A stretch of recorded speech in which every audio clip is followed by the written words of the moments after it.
I keep calling them megahertz, but it's mega transfers for DDR5. That if you don't go into the BIOS and enable those, you're not getting what you paid for. That's the claim. Now the lawsuit claims that Corsair marketing and packaging omitted important disclaimers, everything that I basically just described, and that the advertised speeds may not be stable or even achievable in many systems. Now you know why that is. That's because the RAM modules are capable of those speeds.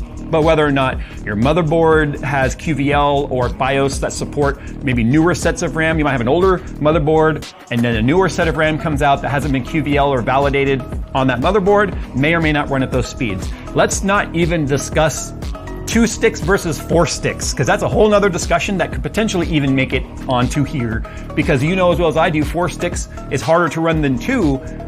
And just because it says it on the box doesn't mean your motherboard or your CPU will support it or even be stable with it. Because remember, these are overclock speeds. Anything above the JEDEC speed is an overclock. And it's an overclock of not just the memory itself, but also the memory controller and all of the interconnect on the motherboard to make that work. And that's Intel, AMD, it's all the same, all right?